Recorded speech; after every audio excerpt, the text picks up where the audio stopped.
Yo, it's KB, and I love movies.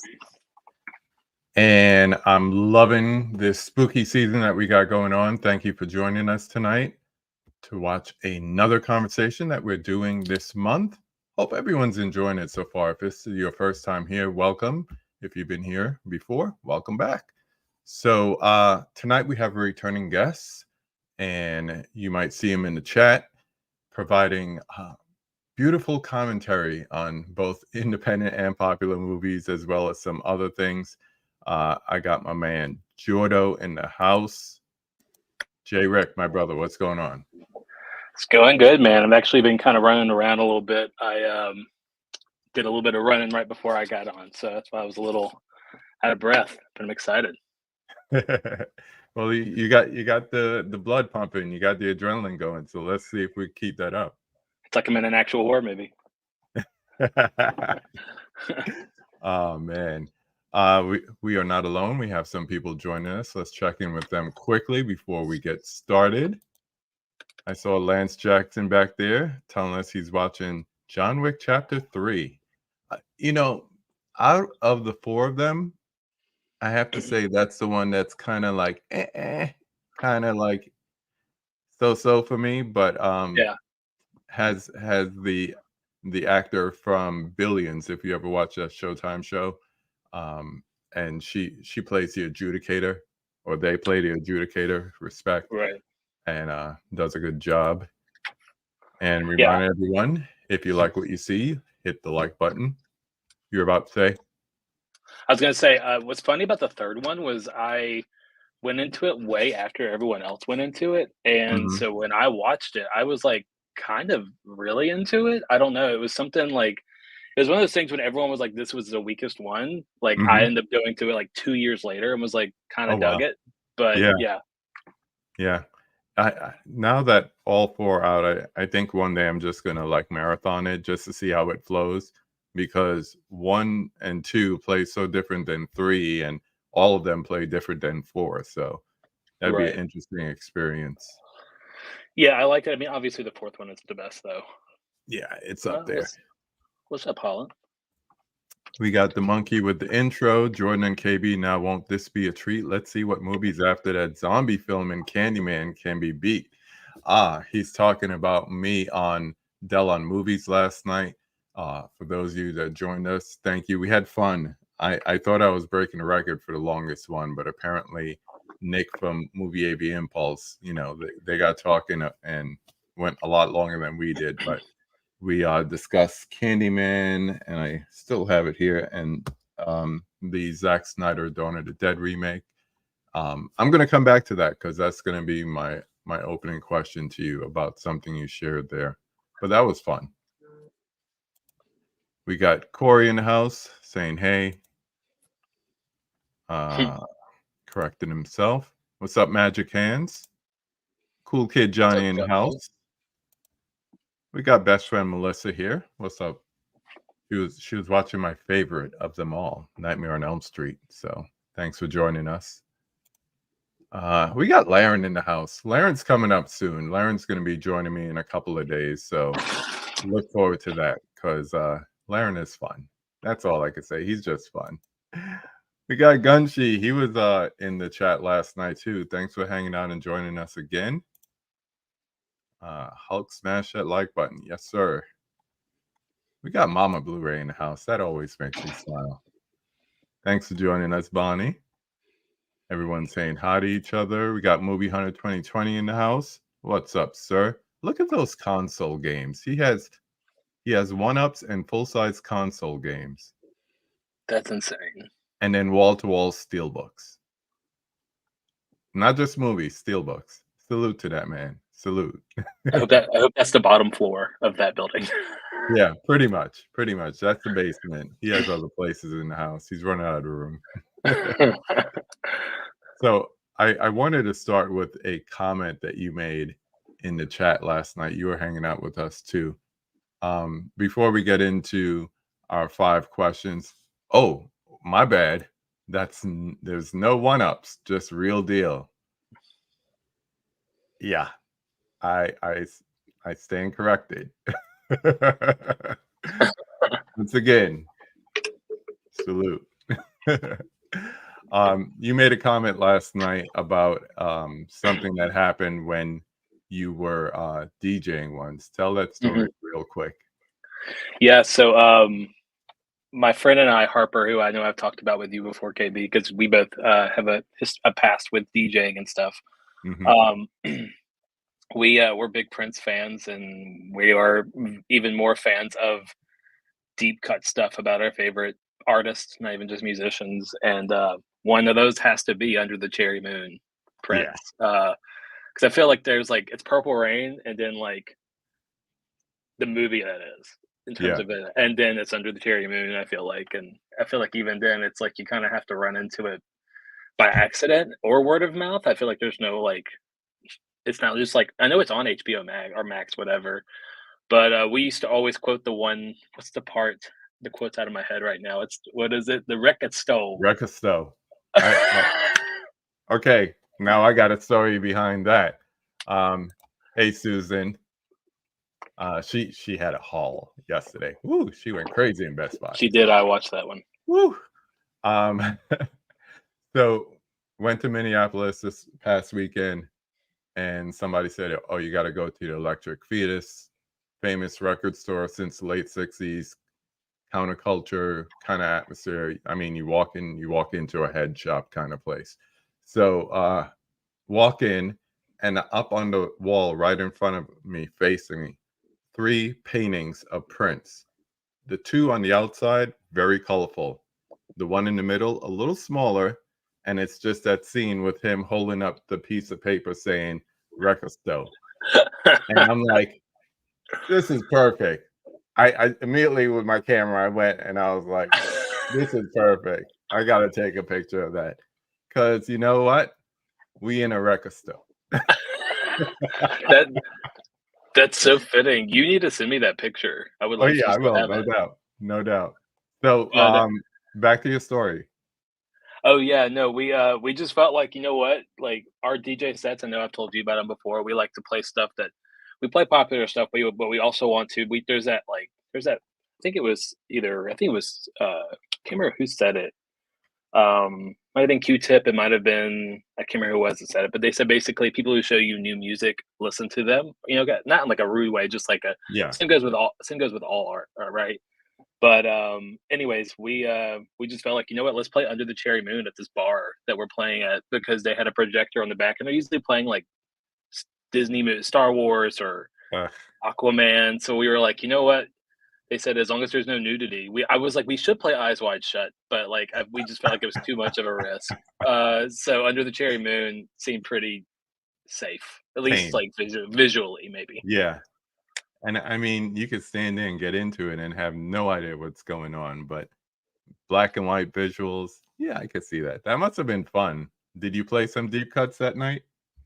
I don't even remember that was like a year and a half ago at this point. I mean, I'm sure we did because we're always trying to mix stuff together. I mean, we've done crazy stuff. One time we played, God, what was it? Of course, this almost like predicted what happened to Kanye, but we played Black Skinhead into Guilty by Barbara Streisand, and it worked.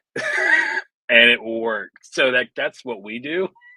I wish I had And my setup up right now. I'd go and try that.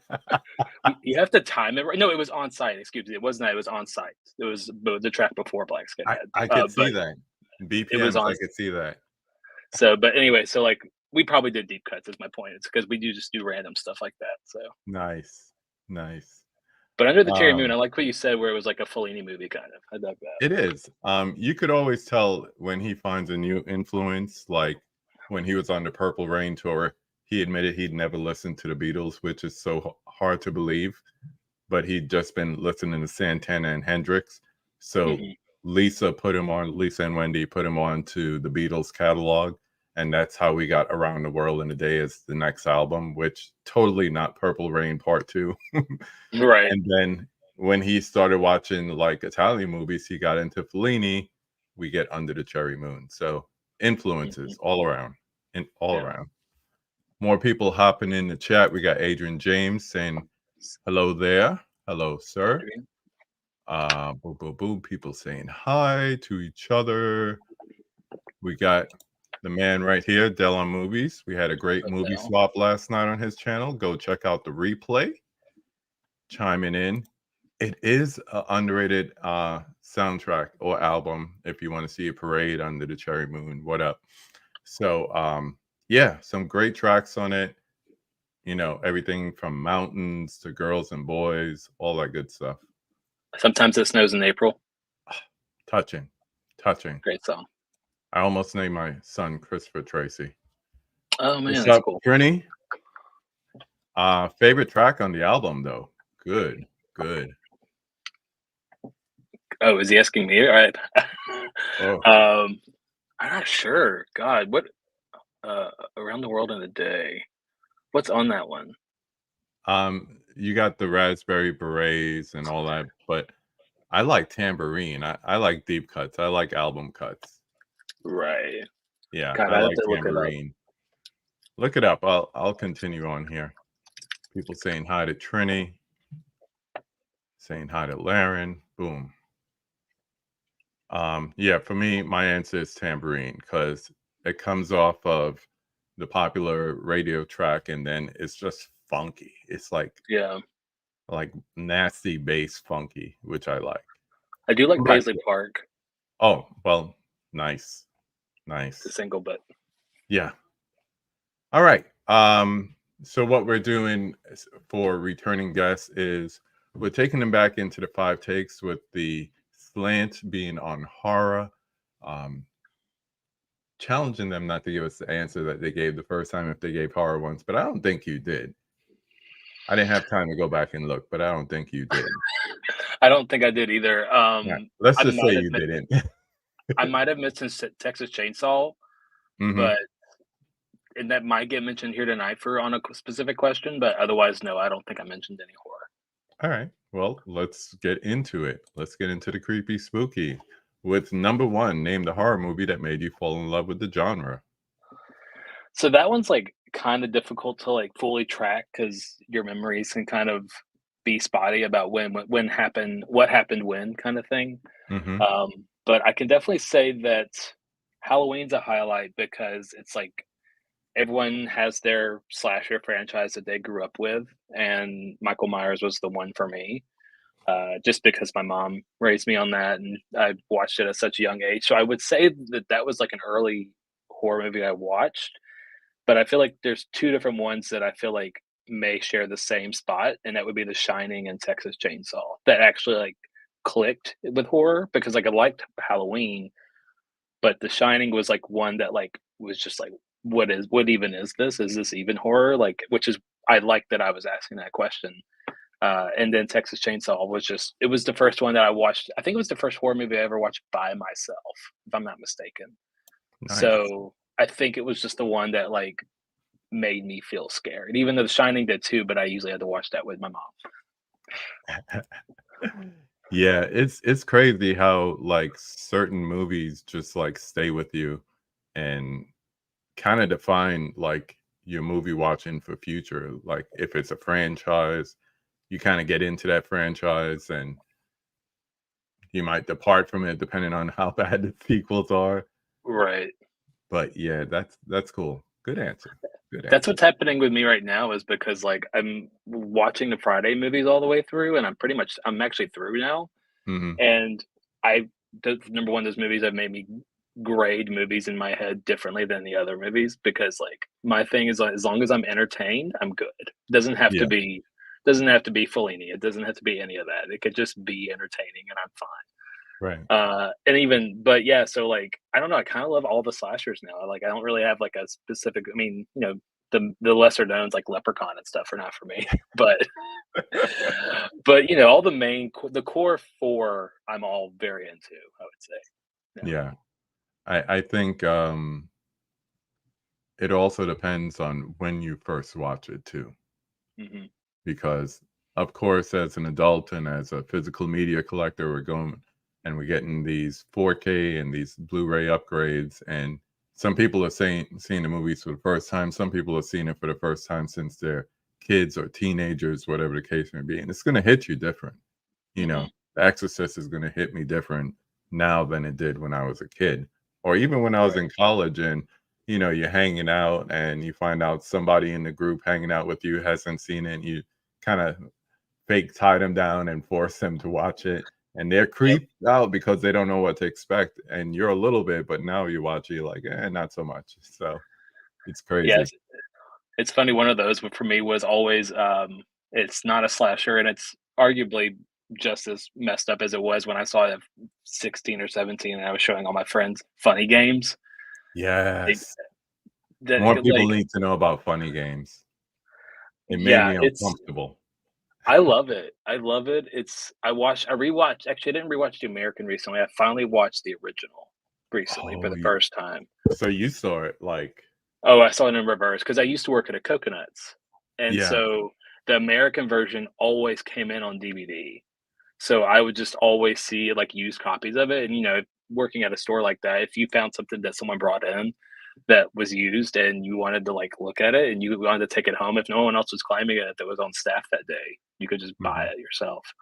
So, Funny Games was one of those movies, and I'm sure my friends were all wondering what was wrong with me, but it was just a horror movie that, like, I still love a lot. Both Yeah. versions are great. Yeah. I I saw the original Criterion. I Mhm. saw the original, and then I sought out the American remake. And I mean, they're so similar to the point you start to look for the differences. But Right.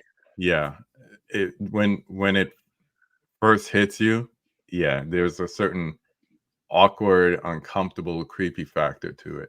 I'm surprised. Yeah, more people need to know about that. I'll just leave it at that. I love it, and I told you about the video today. If I did a music video and directed one, and I realized after now that we've done Final Cut and I'm looking back at the full video, I'm like, "Oh, no, there is a full-on Funny Games reference in this video." I did Oh, not mean for it really? to happen. There's a moment where text comes over the screen, like, really Mhm. big, and it's like the title card in Funny Games and I was like, "I did not even mean to do that." Like that And block Arial font kinda. yeah, it's Arial New Roman, but it's very close, yeah. Yeah. I did not Wow. mean for that to happen. Some more people popping in as we chat. We got John Doe Juggalo in the house. What's up? Listen, Uh, Leprechaun is a fun movie. It is. I I did like the The whole first one. series got kinda outlandish, but you could say that about any franchise that goes that deep. We got Mega Mike in the house. What's up, my man? What's up, Mike? Uh, yeah, man, get on that. I would even say, you know, November's coming up, Criterion, check it out. I wish they had included the American version on that. That would have been good, but I think it's a licensing thing. I think it's like 2 different studios and everything. Right. Yeah, Oh, man. see, this is one people are just discovering. I could tell you, like you mentioned Texas Chainsaw. That's one that you have to take with the times and realize in '73 no one had seen anything like that, just like no one had no one had seen anything like The Exorcist. I Mhm. read a comment where somebody said it was the most terrifying movie they saw since Psycho, so 13 years before. But when Halloween 3 came out, people were pissed. They were Mhm. so mad because no Michael Myers, so different, blah, blah, blah.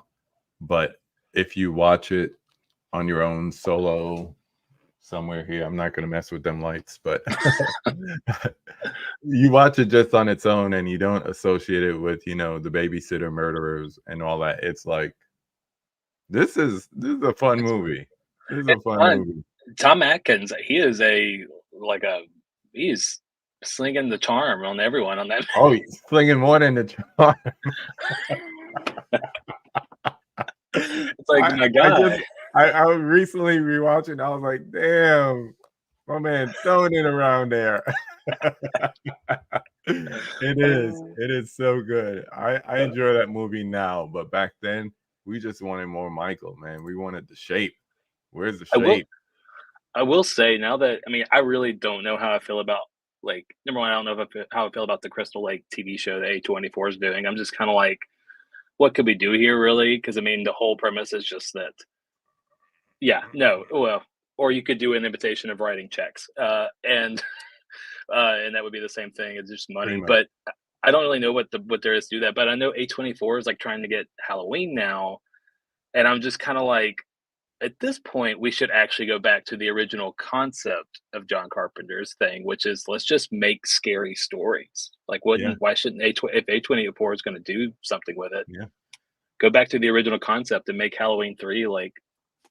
canon more so, I guess, with that. Like I just caught myself. I called it by the original name, which was Babysitter Murderers instead of Halloween, and that was Wow. his concept for it. Just like single story. He don't even have a name in the first movie. He's the shape, and then just if you want to make it more of them, just almost like a movie by movie anthology. But nah, Mhm. they had to go for the money. We got Mhm. Jerry in the house. What up? What up? What up? We're not talking about that game Monday night, my friend. Yes. Charm wasn't the word I was expecting Jordo to say. I Just was slanging. I didn't know what word I was going to say either, Holland, if I'm being Just, honest. just slanging. Dell, I didn't care for Season of Witch and that damn yeah, the song. Oof, that song is annoying. It is. Yeah. He didn't want the sequel. Yeah. All right. Boom, boom, boom. Let's move on. And this is where we'll spend the majority of our time, which would be on question 2. Name some of your favorite spooky or creepy movies. And I could just, before we even go there, you pick some gems. You pick some Hell gems. yeah.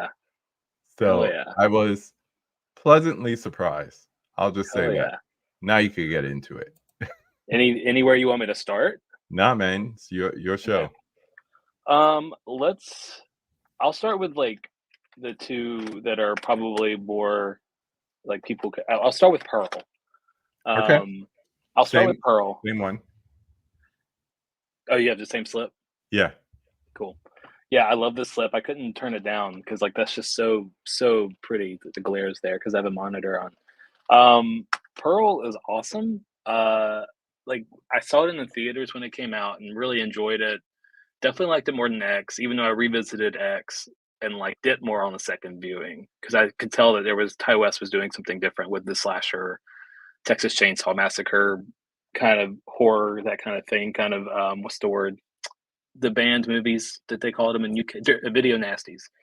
Yeah. Um, but but Pearl though is like it's like what Martin Scorsese said about it. It was like it's like this unnerving like nightmare that you just kind of can't shake, which I think is more effective than anything he did in X. Which again, X is a good movie, but Pearl is like this like I don't know. Mia Goth is just like so good in it, and like the visuals. Like I saw it in a theater, and for some reason I caught the visuals more on a second watch on my, admittedly not this TV, but one in my living room. Pretty nice TV, and there's that shot where she's like at night running back to town, I think, and Mhm. it's like the fires or something along the like tree line, like behind her when it's like this wide shot, and she's like Yeah. running across and I was just like, this movie is just like so beautiful, and like the colors are really pretty, and I forgot about the pandemic element to it before till I rewatched it. But it doesn't Yeah, it take was supposed away. to take place around the like around the time of the Spanish pandemic. Right. But I loved it on a rewatch. I'm not sure if you got a chance to. I guess you did watch it. Yeah, I watched it recently, like 2 months ago, so I Okay. didn't watch it again, but, yeah, just comparing the 2 movies, like you said, X definitely was kinda like an I won't even say a homage, but more like a nod to original Texas Chainsaw Massacre. You could see it in the shots, you could see it in the colors, but Hmm. with Pearl, like you said, it made you wanna go back and rewatch X.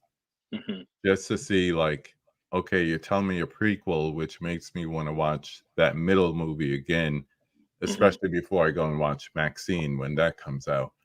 Which But I'm stoked for. yeah, but there's just something to it. The focus on things like you say in the cinematography, even going deeper than that, the use of like simulating Technicolor, Hmm. which gave it more of that vibe, like when Dorothy opens the door to Oz, and everything just becomes like bright, super modern day HDR kind of thing. It's And crazy. just to have that throughout the movie, and it's not a slasher movie, comparison to X, but you kind of see the descent of a madman, Hmm. which is also the advent of a madman at the same time. Yeah. And I'm all for a nice slow burn, but in this case, it's a slow burn that's also like once again, a slow descent. And by the Hmm. time we get to the end, it's like a pressure cooker about to just explode. I love that about that movie. It just doesn't stop. Like pretty much once the dance or once the audition ends, it's just like, I mean, and a little bit when the theater guy comes to see her, but um projector guy. I can't remember. I think it might have been what she said to call her. I can't remember. Mhm. But yeah, it's just like a nonstop movie. But also, it's a really good character study in a lot of ways too. And Yeah. and also it's. I mean, it's everyone kept saying before I saw it, they were like, this is Ty West made a John Waters movie, and I was like, how does that look? What does that look like? And I watched the movie. I was like, how is this his John Waters movie? Then Mia Goth starts humping a scarecrow, and I was like, okay, no, I get it. Yeah. This is his John Waters movie. Yeah. But I and also the acting, rewatching it, I was like, even some of the acting is very John Waters, like very over the top, like act like Southern accents and like Hmm. very, of course, not that they're Southern in all of his movies, John Waters movies, but yeah, I love Pearl. It's one of my favorites. Yeah. Dell says, I hated all of the early Ty West movies, but went to see Axe in theaters, loved it, then loved Pearl. Can't wait Mhm. for Maxine. Yeah. Yeah. I think a lot of people share that sentiment. It's like, it's almost like the break in the movies that he took and then coming out with X and no one really having any idea of what it would be like. Mhm. And, working with, who we know is Kid Cudi, but Scott Mhm. Muscudi as a producer to get it made. I think that kind of injected like a different aspect into his movie making. And now we're seeing it left and right. So yeah, I can't wait for Maxine either. I really like House of the Devil, but other than that, there is like a gap for me with him for sure. Yeah. Good Um, start. Good start. yeah. And this next one I rewatched last night, and I watched the director's cut because I had never seen it. Doctor Sleep rules. Uh, Doctor Sleep is really good, and I liked it when it first came out in 2019. But I don't know. It was just I had to like kind of reflect on it. There's a lot that's thrown at you. It's a long movie. But like rewatching it, the director's cut. Number one, the director's cut. If no one's ever seen it, I definitely recommend watching it. Whether or not you like Doctor Sleep doesn't matter. I think you should rewatch. I think you should rewatch it and watch the director's cut because two things. One, it does something that not all director's cuts do, which is instead of just adding a ton of scenes that don't work just to add them in, it's actually extra dialogue and it fleshes the scenes out more. And that's really interesting and really cool. And there are some extra things. There's a shot in the trailer of Abra, the little girl, like holding her hand up to her dad's head. And it's in the trailer, but it's not in the theatrical cut. But it's in the director's cut, and that's actually a pretty important scene looking at it. But that, and also it's just really well, like the fan service. Like I'm not a fan of fan service, but it feels earned. Like nothing feels like, oh, we're just trying to get the Shining fans happy. Like there is a Yeah. little bit of that, but it feels warranted and earned to me, and really love it. Like Doctor Sleep is awesome. Yeah. I've said that before. By the time we got to Doctor Sleep, there was this dual appreciation by Shining book fans and Shining movie fans because they are so divisive. Hmm. And I mean, it definitely stuck more to the book. And, movie geek talk here. We talk about when you do an adaptation about opening up. So you open up the story to, if it's a play taking on one location, you take them places, or if it's a book, you take those scenes where people are thinking about things, or chapter by chapter by chapter going through things, you make it a montage. With Hmm. the director's cut, they open it up in a way that the theatrical cut doesn't do. So you mentioned the dialogue. The other important thing is the character development, Hmm. and part of it is through the dialogue, but the characters just seem richer, I would Mhm. say, going for the director's cut. I wish it was both in 4K, but Yeah. whatever. I mean, if you've seen a theatrical cut, you could appreciate the movie and the transfer and all that good stuff. But yeah, I'm with you on the director's cut. It just adds that little bit more that gets you into it. But I would say if you have time, watch the theatrical to get the story, then go back and watch the director's. Just buy the 4K so you can do it anytime you want. But Yeah. but yeah, you just get more. Like sometimes, like when let's say Shout Factory puts out something, like since it's still fresh in my mind and right here, it has Mhm. both cuts on here, but I went right for the quote unquote unrated UK cut just because I wanted to get as much of the story as possible. And like you said, you don't always get that when you do director's cuts, Mm. but you definitely do with Doctor Sleep. Yeah, I really enjoyed it. I mean, I have some gripes, but I would say it's almost close to, like, being a really perfect movie, honestly. Like, and I like Mike Flanagan, I like a lot of his stuff, but, like, his stuff has never been, like, 100% I love that, right? Like, so, Mm, some of his movies have a shine to them that no pun intended, uh, really didn't mean to do that. It has, like, a look to them that look like Netflix movies to me, and, like, it hmm, bothers me a little bit, and I kinda wish Doctor Sleep looked more, not saying not saying aesthetically, not saying set pieces, none of that, just the yeah, look of it would have been more like The Shining, so we could kinda have that side by side, and I don't even know if you can really replicate it, maybe that's just hard to replicate, but it yeah. just there's a difference. I felt like I was watching, something made by the guy who did Bly Manor rather than something that's a sequel to The Shining, if that makes sense, I visually. I would almost say it's kinda like his style. Yeah. Like certain directors have certain styles. You know what to get from, say, a Nolan flick. It's gonna be on film and look like it was shot on film, or you have those aesthetics with a Fincher film or whatever the case may be. I think that's just his style, and regardless if Yeah. it's a Netflix TV show or a feature film, you're gonna get that. So it's Mhm, kind of like you sign up the director, you know what else you're signing up for. You mhm. so I think that's it. But it never distracted me from any of his movies. I'm a big fan of his stuff. Me But too. definitely this is, top tier for me when it comes to his work. Yeah, I think it's definitely my favorite of his. Yeah. Um, I need to watch all the shows, I'm behind on all those, but, Mm. um Let's see what they're saying in the chat before we move on to the next one.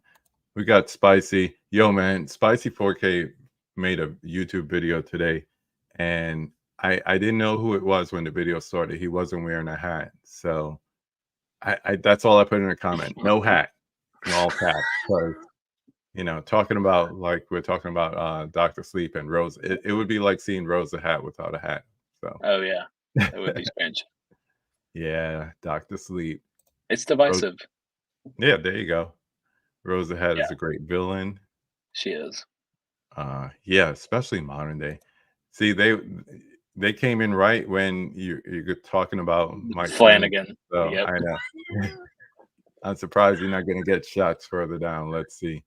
Yeah, Rebecca Ferguson did a great job. Great job. She's so good. She is. I Which even it like her like in the Mission Impossible movies. Oh, yeah. Yep. There you go. I was waiting for it. Hell yeah. What's up, sis? And, like, it's a lot of pressure to be like, "I'm the villain of Doctor Sleep," because the villain, even though Jack is a vessel for the villain in The Shining, the villain is the hotel, right? Right. Like, it's just Jack was evil before the hotel, I guess, but, he is a vessel for the hotel, more or less. So, like, we don't really have, I mean, I guess the visual is Jack Nicholson, but even then, if you wanna say that, like, you have to still go next to head to Jack Nicholson as the villain for this universe.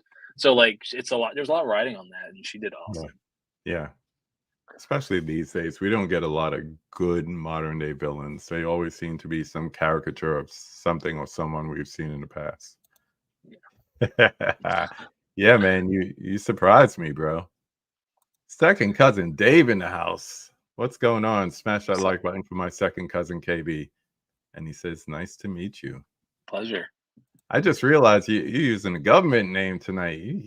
I know I Jordan. didn't mean to. I didn't mean it was that was me being a victim of the Last minute rushing. rushing. Yeah. I, Yeah, I that I've was called, I don't think I've ever called you Jordan. It's J Rick or Jordo. and you can keep it that way too. I just for some reason put the government name here. Yeah, it's all good. Nobody's Alm coming for you. almost my social security, but I caught myself. Woo! That little subtitle that you can put under there, don't do it. Don't do it. All right. Um, This is where we get funky with your s movies. so Moving on to yeah, the so next let me one. go and start with one I saw you log today, Okay. and that's Kill List. Yeah. Um, so I had Give a not seen this movie. synopsis for people So that don't know. if y'all have never seen Kill List, it's made by famed director Ben Wheatley, aka the guy who directed the Meg 2. Um, um, which is so funny because I was really kind of hoping that Meg 2 might be good considering he was doing it. His stuff can be hit or miss, honestly. Um, but Kill List is like this really early movie of his. It might have been his directorial feature. I can't remember. Um, but it's essentially about these two hitmen who get a job and they have to go and kill these three people, or at least two or three people. And the movie kind of starts out as like this domestic, this story about this friendships between these two people, and then this man and his wife, and how their relationship, their marriage, and their family with their son is just kind of in a bad state.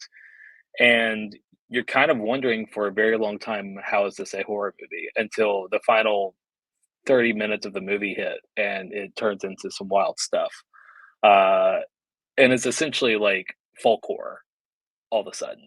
Yeah. And rewatching it, I don't know what it was like for you on a first watch, but rewatching it, and I mentioned this in my letterbox diary entry, the whole movie is terrifying when you rewatch it because you know what is going to happen, Hmm. and it kind of all starts to become dreadful and horrifying when you like know what's coming. I really like it, but what did you think? So this is my initial thoughts, and I was thinking about this earlier today after watching it. I like UK stuff. I like Mhm, crime dramas. I like thrillers, and of course, horrors in there at the end, like you said. So what the thing for me is, I kept asking, why isn't this holding my attention?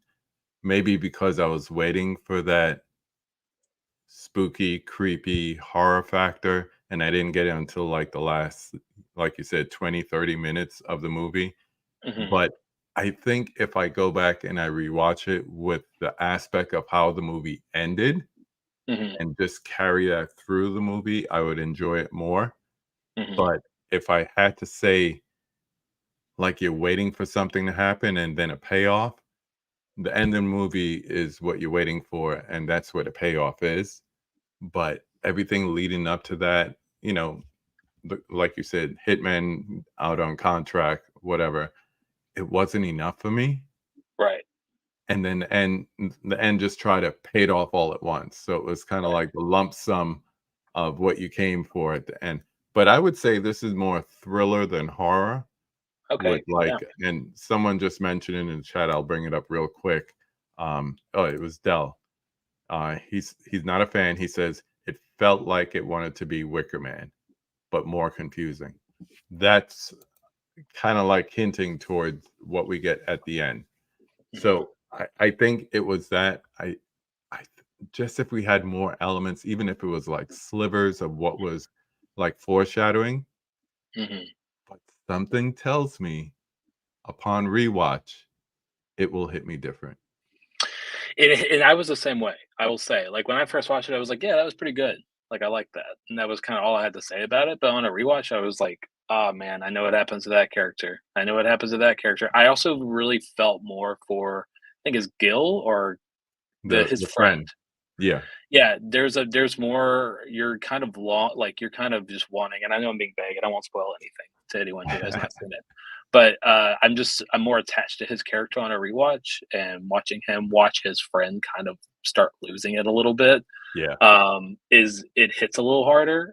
It's definitely not like a full on horror, and and just to kind No. of give context, like our the prompt you gave me was like these are not like some of my favorite horror movies ever. Maybe some of them are, but like they were definitely stuff that like I felt like did not go straight for like jump scares or like We didn't slashers. go These right are for horror. We focus more on creepy, yes, spooky. and that ending is very much like that, But Yeah. but yeah, so Kill List. I mean, like I recommend it, if you want to watch something that's a little different Yeah, for and a sure. little outside the box. Um, but There are certain movies that make you wanna just go back and watch it again. Like mhm, last year for me, that was Green Room. That made mhm. me wanna go back and watch it again because by the time the movie progressed, it was like, "Oh my gosh, if I knew that in the beginning, what happened in, like, the 3rd act or whatever, Mhm. I'd see it different," and I just wanted to rewatch it again. So that's one of those as well. Green Room has like a slow start, Yeah. like it's kind of like an indie drama for a little bit. Like this band's just traveling around. They don't really have gas and all that stuff. Yeah, I love Green Room. I Yeah. never saw that guy's third movie, Hold the Dark or something, and I think it's the only movies he's done. Those three, that Blue Ruin and Hold the Dark, but it had like Jeffrey Wright in it. I want to say I Hmm. might be wrong on that. But yeah, I love Green Room as well. And but that's one that like slow start. Like it start like they're being interviewed. They're just a band, and they go to this neo-Nazi bar, and it's like it doesn't get intense until later. Yeah. Um, but yeah, Kill List. I don't have a copy of that. I don't even know if there's a Blu-ray actually. I'd have to But look it up. it's so funny that the other night when y'all were doing the pod, when you were doing the pod with a double feature podcast, Mhm. because the whole theme of theirs was movies that do not have a physical media release. And while this one technically has one, I also was trying to do something that was kind of in the same vein when I picked my movies. But my next movie is a movie called I don't. There's only the only physical copy you can get is if you go to a Redbox and rent it and buy it. Uh, and it's a DVD of The Empty Man. That's what I have. The Empty Man. You can't even see it. There's so much glare. It's directed by David Pryor. If you look at this guy's credits, pretty much all he ever did before The Empty Man was special features on David Fincher DVDs, and so that's the school he comes from essentially. And if you've never seen The Empty Man, it's about this guy who is um, there's this. How do I describe the Empty Man? Have you seen it yet, KB? Yeah. Okay. Yeah, I I checked don't it out. really. Oh, it's just like how do you start? Because like that first 20 minutes is like masterful, and I will start it by saying this.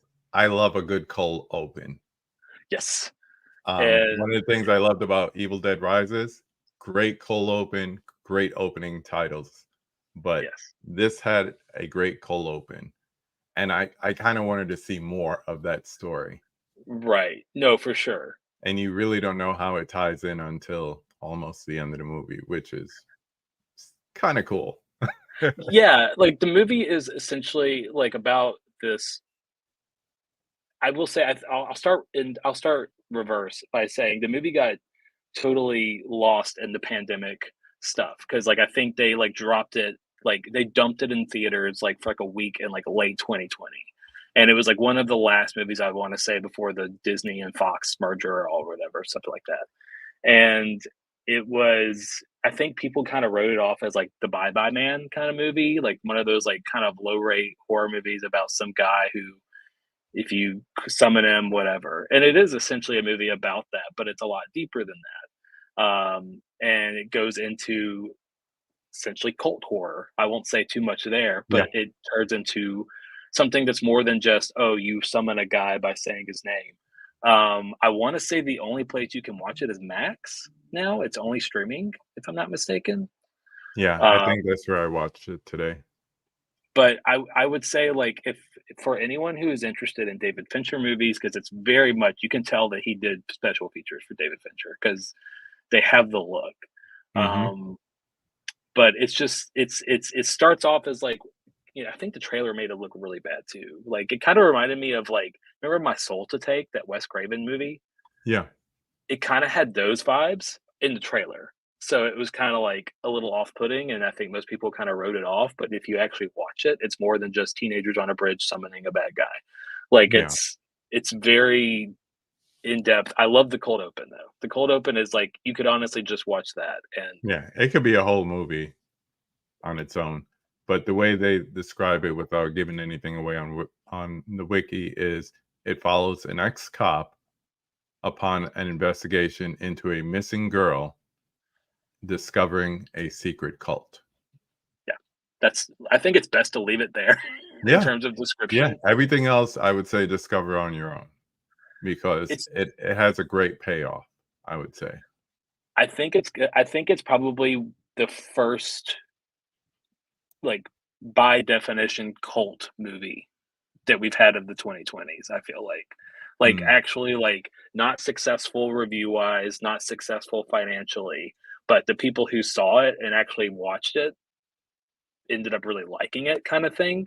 Again, I feel like anyone who I've talked to that has seen The Empty Man either likes it or loves it, and then yeah. I've not met anyone that doesn't like it, and if Yeah. you don't, that's cool, but I feel like there's a lot there that's more than just, again, the Bye Bye Man or Yeah. something Or something rid well, yeah, I mean, or that's a better example of what I'm talking about, but in fact, that's a much better it's fresh example. on my mind. Yeah, but I like The Empty Man. I think it's really cool, I think it's really creepy, and I think it goes places that you don't expect it to go just by going off of No. the title at all. No. It It's a kinda gives, like you're saying, that and I'm once again tying in, like, the Candyman thing here, but it's kinda like that urban legend, folklore, and then it just goes places. Even at some points, you're like, Where? Why? What are you doing? It's hokey. What are all these San Francisco references? What is that doing?" But that was it. Oh my gosh, now that I think about it, that was an indication. The Empty Huh. Man is so good.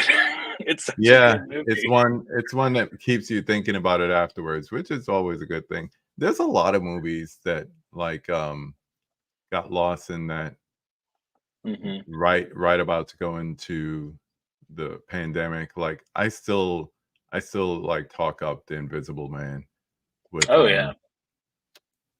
what's Elizabeth her name? Moss.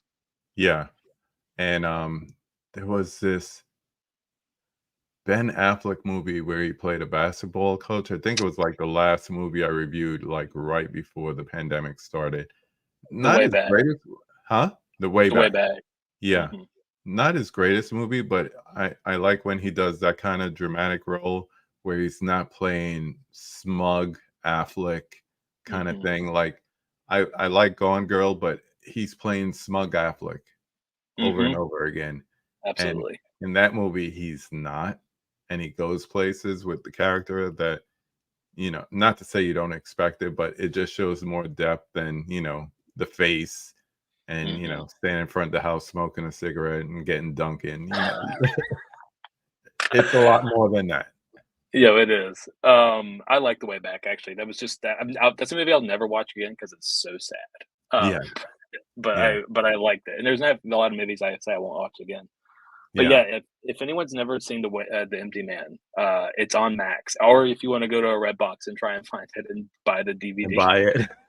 I mean, I will say to all of the fellow, YouTube blue tubers out here, like, if they're watching this, like, I know that some of the labels watch y'all's stuff. I don't have a YouTube channel, so talk up the Empty Man. I'm, like, saying, like, Kenny Levels is watching this or anyone, sue anyone, like, talk up the Empty Man because we need a Blu-ray at least. Like, Yeah, come on. Like, it's yeah, ridiculous that the only way I can buy this movie is a Redbox DVD. and what So, studio did it? Was it I want I Fox? wanna Yeah, yeah, 20th Century. yeah. Yeah, you're gonna be waiting, bro.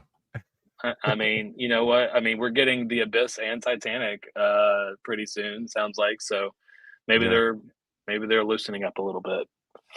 maybe, but, at least Disney is realizing that, "Hey, we're losing subscribers, and we have these home run, shows between WandaVision and Loki and Mandalorian. Let's sell it to these collectors because they're gonna buy it. They're Right. gonna buy it. Which Um, is it's wild that Empty Man is on Max. I don't really understand that, but now that I yeah, think about it. yeah. Yeah. That's Uh, weird. I'll double check in a minute, but let me catch up on these. People are still people are still chiming in about Pryor's movies. So Green Room is nuts. Another one uh, about it's great. Patrick Stewart, such mhm. a weird role. It's such a different role for him. Caught me off guard. Great. I'm glad he did it. Yeah. Oh, yeah, Blue Ruin's so good. Mm-hmm. Love for Blue Ruin. We got Tiana in the house. What's up, dear? How Yo, you doing? More love for Blue Ruin. People saying hi to Tiana. There we go. Not familiar with Empty Man, but now intrigued. Yeah, check it out. Add that yeah, one to the list. Okay.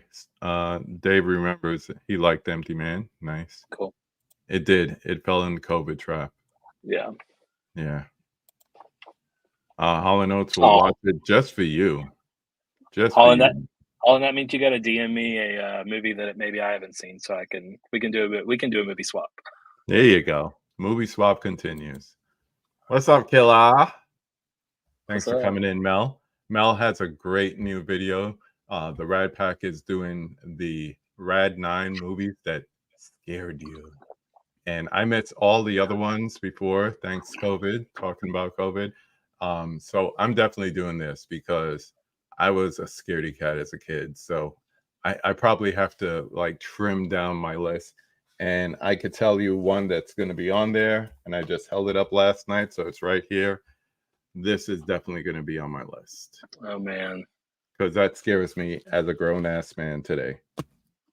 Home invasion movies? Yeah. Yeah. Yeah. Too They're close. not ea Too once close, you man. once you own a house, it hits different. It does. It does. We need Disney to realize that they might sell more physical releases if they didn't charge exponentially more than every. They've been doing that since we were kids, man. You got daughters. When you were getting them clamshell VHS, you were paying $5 to $10 more than every other movie. That is not new. I Not remember new. the From the Vault movies were, like, really Oh yeah, ridiculous. the Diamond Vault movies, and they'd be like, "It's going back in the vault soon." That's such, I mean, marketing genius, but at the same time, just like, hmm, just playing with us. The novelty was fun back then, but now I'm like, people are broke. Y'all Yeah, stop. for real. People don't Times have are money. tough. I don't have money. Times are tough and getting tougher. So hook a brother up. You got one Um, more? I got one more. I will say one thing. Whenever anyone watched The Empty Man, the scene at the cabin, that's all I'll say. Do you remember when I'm talking about KB? The crowd of the running? That is like the Yeah, best scene in the movie, other than yeah. the cold open. But anyways, the scene at the Hmm. cabin when you watch Empty Man. Yeah. Um, I would say that this next one and final one is actually probably gonna end up being like one of my favorite horror movies ever, even though like that genre can kind of go back and forth a little bit with this one. But it's Kiyoshi Kurosawa's Cure. Just got a Criterion release last year. Actually, it was the first time I'd ever seen it. I had heard about it, but it is essentially about these murders going on in this city where once the murderers complete their murdering, they kind of snap out of it. And they don't really know how or why it happened. And in the meantime, there's a man who's walking around, essentially being very ominous, but also seemingly innocent. Um, because he seems like he has like memory loss, but it seemed I don't want to say too much, but it's very much a methodical, investigative, like murder mystery. Feels a little bit like a Seven, but maybe a little bit more horror. But Cure is amazing, and that's my last movie I chose. So I watched Stuckman has a review on it. Let me bring Oh wow, myself back up.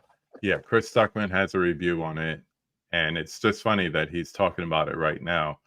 And he mentioned in the review how limited it has been to get the movie, of course, with I remember when the Criterion got announced, not even released, and people were ecstatic. And I was like, Mhm. what's the big attraction of this movie? And I didn't realize it was damn near impossible to get before that. So if you don't have the physical release from Criterion or you don't have the Criterion channel, you are not watching this movie. Mhm. So everyone that has seen it or owns it is telling me, because I've been trying to find this since August, and I was like, I should just buy the Criterion. I should just buy. If I knew this a few weeks before, I should have just bought the Criterion in July. And everyone's telling me just blind buy it, just blind buy it. It's that good. Yeah. So I want to see it. I want to see Okay. it somehow. So I might even just do a 7-day trial under another email and watch it on the Criterion channel because this movie sounds insane. And it's a Korean movie, if I'm not mistaken, right? It's I believe it's Japanese. Japanese. Okay. Yeah, it's Japanese, and it's just it's hard to describe. I mean, it's so there's a lot of emphasis on sound, which I Hmm. think. Yeah, there you go, Trini. Like, yeah, like there's an emphasis on sound, which I think can also make a horror movie, even if like a horror isn't straight up horror. Like, Yeah. sound can be everything. And there's something going on like where in the main character's apartment with his wife, they have like this she's always turning on, I won't say why, but she's always turning on this washing machine and like that like low rumble, like I especially on my sound system, I was like, this is like so unsettling. I can't tell if this is the score or if this is like a part of like the situation. Yeah. Um it's really, really good. I again I also just rewatched actually for the first time now I must have rewatched. I didn't know, but I just watched Pulse the other night, which is His other his movie. which I didn't know that was his. I bought it because I was like, I knew I set it up because I was like, I kept hearing about Pulse. I'm gonna watch it, Hmm. and I ordered it from like Arrow, maybe on the Barnes and Noble sale back in August. That's what it was one of the ones I got, and I ordered it, and I did not even know it was another Kurosawa film. And I started the movie, looked it up on Letterboxd, and saw it was him. I was like, okay, well, this is gonna be great Yeah. then. I Makes liked sense. that one a lot. I didn't like it as much as Cure, but I can't recommend Cure enough. It is awesome, like, and there's an element of horror to it that's like it's kinda more so in the vein of Kill List, but it's more throughout in Mm. terms of, like, the horror is used sparingly, but when it's used, it's, like, really effective, which I like just as much as any sort of hereditary type horror or whatever Yeah. that's more in your face, and more Right. direct. So, Trini Cure. says Cure had a Eureka Blu-ray release before Criterion. Um, did you double dip? Do you have both of them? Can you compare the two? Because um, the Criterion's a 4K or a Blu-ray? It's a Blu-ray. Okay, yeah. Might be a four it's a If you 4K got both, digital Trini, registration. drop it in the chat. Let us know like how you compare the two transfer features, all that good stuff. Because I mean, if I could find the better Blu-ray, I'll go that route. But Mhm. I'm gonna blind buy it. That goes without saying. There's too much buzz about this and too much uh, limited access to it, not to at least get it and watch it. Or like I said, have email. We'll sign up for trial. And I know you got 1,000 movies to watch this month, but, yeah, I will say, I mean, I think, Criterion will do their October flash sale too this month. Yeah, yeah. By I would say another Mid. 10, 12 days, we'll have a Mhm. flash sale. I So, I honestly prefer to give them the money directly instead of going through Barnes and Nobles because you build up credit points, and then you're just a little bit closer to that $50, and you get that $50 gift certificate. Makes a box set really cheaper. well, and that's the thing is I'm thinking about readjusting how much I buy throughout the year, or at least leading up, like, the month or 2 before leading up to a sale for Criterion sale, I mean, because I'm kind of the point now where it's like, I used to, like, have Criterion movies pre-ordered through their website so I could build up that credit. And now as of late, I've had to cancel those orders because I just like don't have like the funds to like buy a new Criterion movie just off the cuff right now. Yeah, So I've been able to build it up, but that's also probably because I'm buying a weekly release, that's not Criterion or two or whatever. right. So because I really have decided it's time for me to finally buy the Bergman set. So, and I was hopefully gonna do that for the October sale, but I didn't get to the $50. But you're close. Yeah, You're close. yeah. So But I'm the same way. yeah. I think like I try to limit the Barnes and Noble, but it's usually and James from 20th and 21st, shout out to him, knows this about me. July and November releases are usually the two best months for Criterion.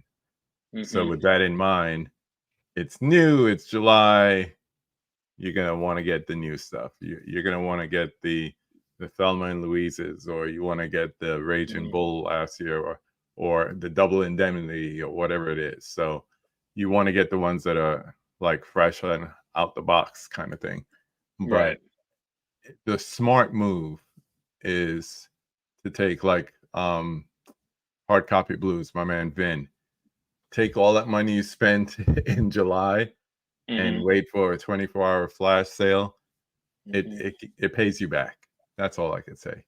He Yeah. could have had two $50 certificates based on what he bought in July from Barnes and Noble, but they were doing the whole thing with the double and triple points, so that helped out too. So it all Yeah. works out.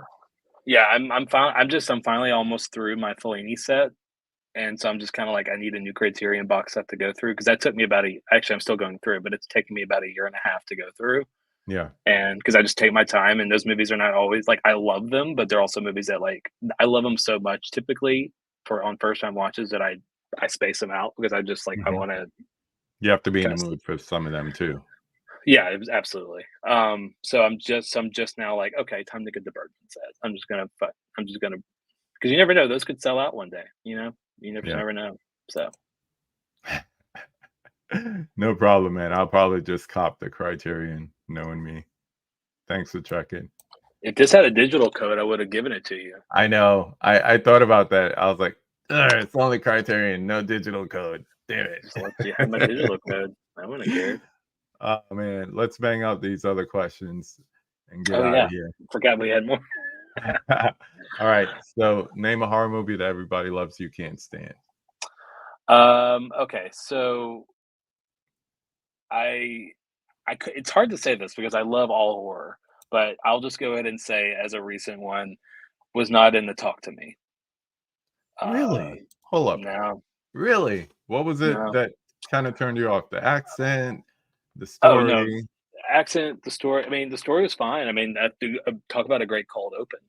Yeah. Um, Yeah. I'd like so I hate to sound like an Ari Aster stan. Oh gosh, And here we go. the irony is he, like, really lifted this movie up, and I think might have Mhm. executive produced it or at least, like, gave him a shout He was out. involved in some way. Yeah, I just kinda felt like we have Hereditary at home with it. I just kinda Really? felt like it felt like the same story beats. Like, it felt like, a little kid, like I don't wanna spoil too much, but a little kid, like, ends up getting injured, like, Ah, yeah, yeah, yeah, yeah, yeah. and it's, like, going for shocking things. It just kind of felt like a little bit of the same stuff that Hereditary had already given me and other movies. Like, it felt like I just felt like I have James Wan and Ari I'll put it this way, I appreciate the works of James Wan and Ari Aster myself, so that's how I feel about it. It's just kinda Yeah. like I will say the funny thing is, very coincidentally, um, right next to me in the theater, like, this horror movie that's talking about, like, being on our phones and experiencing life through our phones and all this stuff, right next to me is a person who's probably maybe a couple years older than the people in the movie, constantly on his phone. And it was just like it was both like the right setting and the wrong Mhm. setting for the Yeah. movie for that movie. And I to the point where like I don't like to be this guy, especially now that I'm almost 33. Like I don't like being this guy. But I very calmly was just like, "Hey man, it's really distracting you being on your phone. Can you not?" Yeah. And he stopped. But it Well, was just like move to the back row. Something. I mean, yeah, I was like I think my friend and I were like on the 3rd row or something.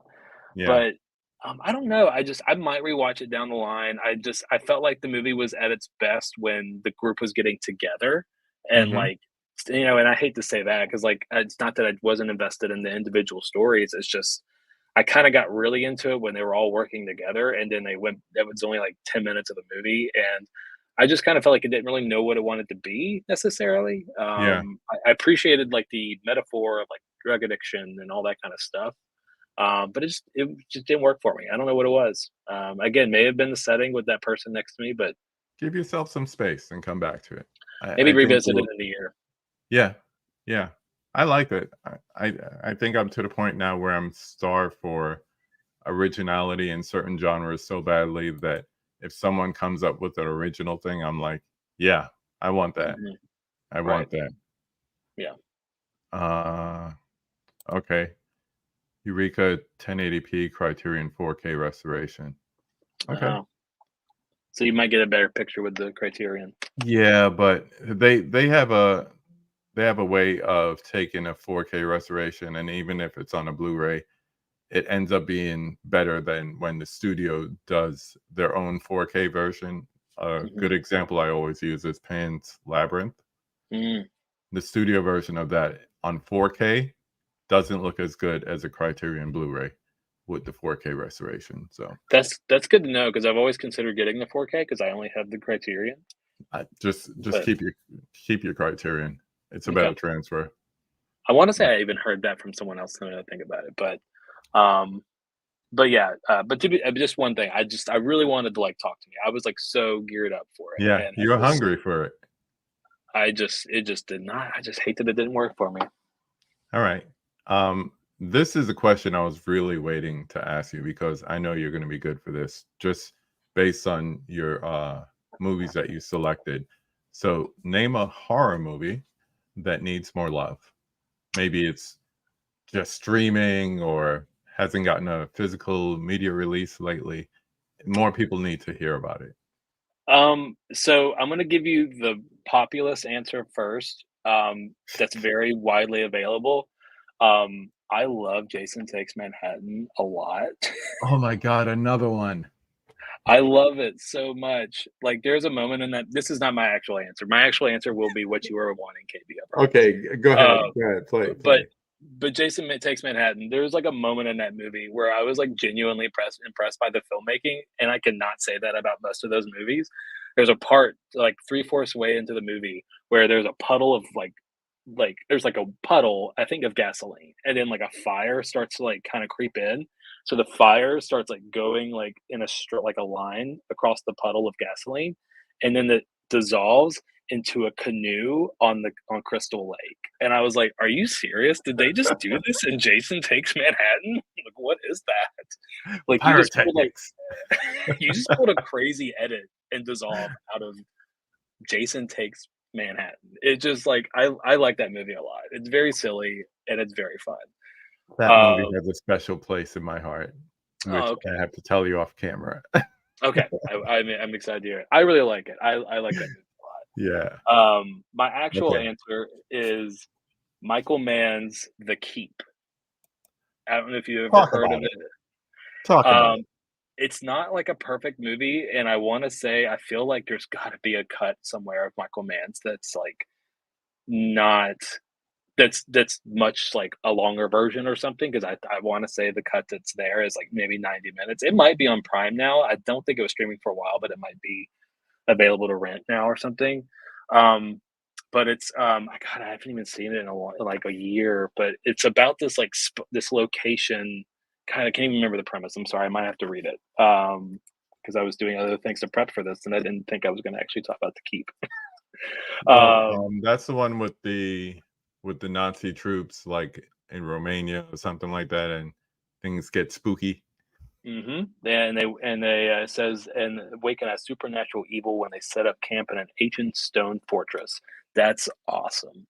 That is an awesome premise. And it stars like Scott Glenn, Ian McKellen, Gabriel Byrne. Like the cast is Good like cast.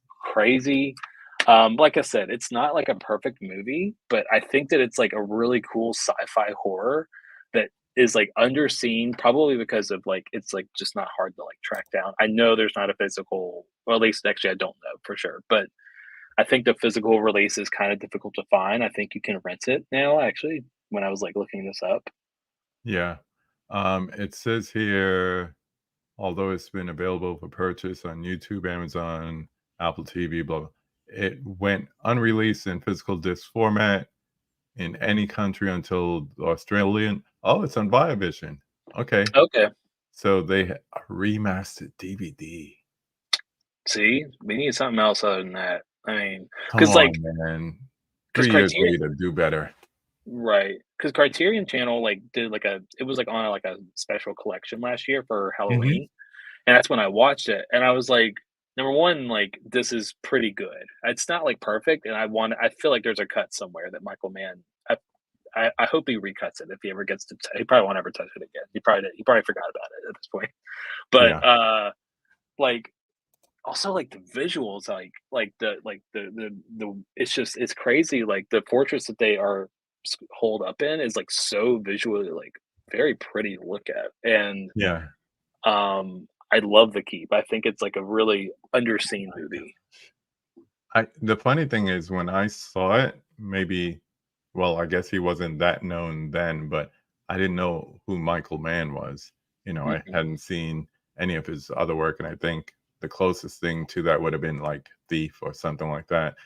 And Hmm. then I used to work in a video store, so that's how I saw it. But when you said that immediately, I said, it'd be a good double feature. I'm always looking for good double features. That and Overlord. And I know Oh that's yeah, not a movie that a lot of people like, but it is a stellar 4K. If you got a nice system and you wanna just rock out, play Overlord. I need to Play get it the on 4K. intro to Overlord, the opening. Yeah, that would be a good double feature. Wow, that is such a good double feature. Yeah, as soon as you said it, I was like, "Oh my gosh, I remember that." So, Yeah, wow, yeah, the Viavision, key. man, do better. Put out at Yeah, least a Blu-ray 3 years later.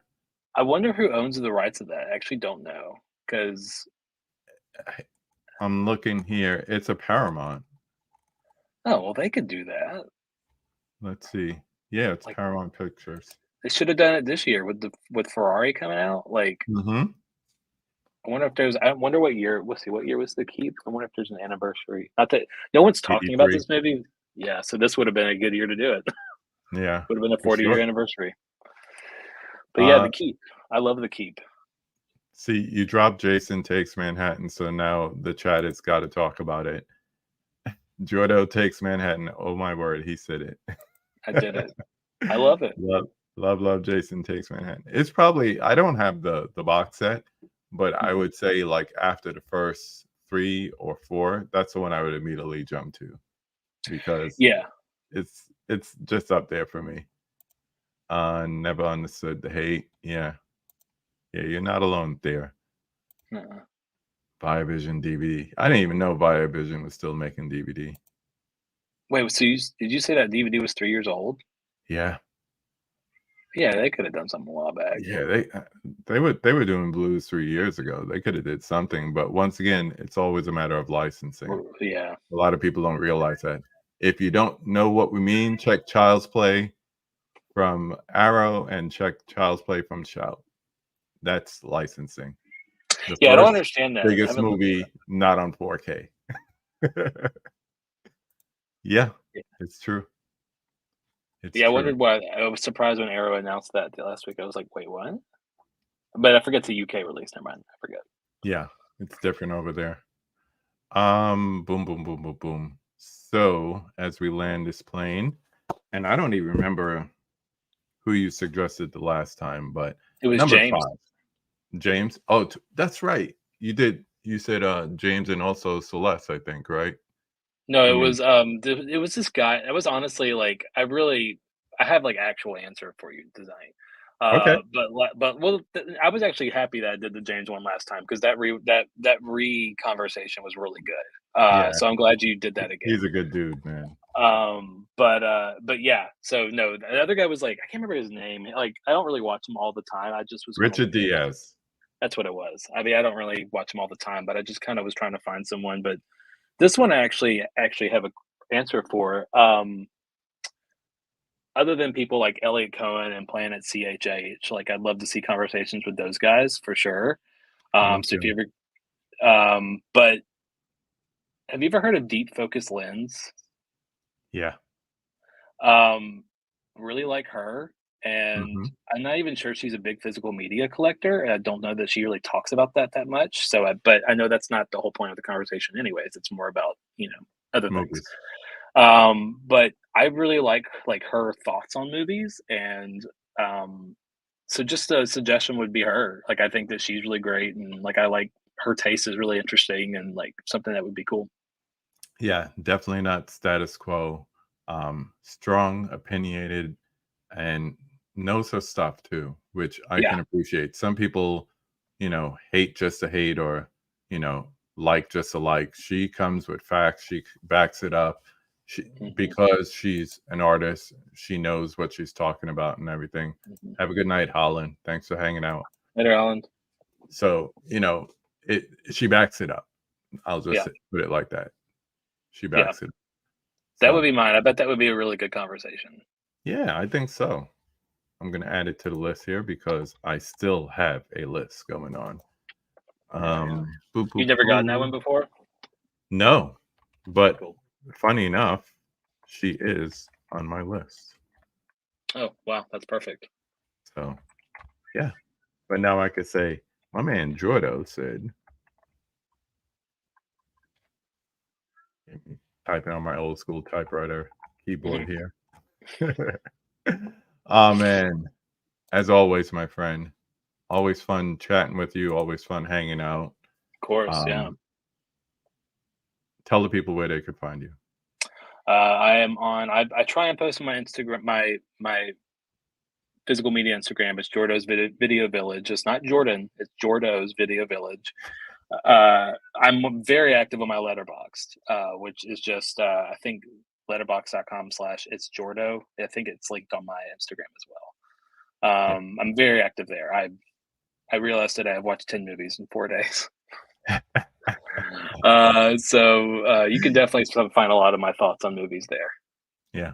And they're not always typical fare as far as movie choices, and definitely not in opinions. The man knows his stuff. And I Eh, appreciated the details are down in the description. So I Oh, and made I'm sure I put that directing a in there. video. I directed a music video, and that's coming out this month. And I'll be sharing that on my Instagram as well. Yes, looking forward to that for sure. So And he that's and he awesome. loves Prince. So what else do you want? So Yeah, there's I that. mean, One last check with the chat. Let's see what they're saying. Boom, boom, boom, boom, boom. Yeah, deep focus lens, awesome, very cerebral. Good word. Yes, very mhm. true. Good night, dear. Later, Melissa. Thank you, my man. Thank you, Dell. Good night, Trini.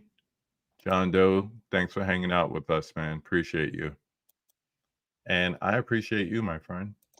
Appreciate you. I'm so glad. Last year was the reason why I reached out to you and said, "Hey, I would love to do this," and that's when I was still kind of creating my whole thing. So it was kind of a poetic thing to be here tonight. Yeah, it all came together.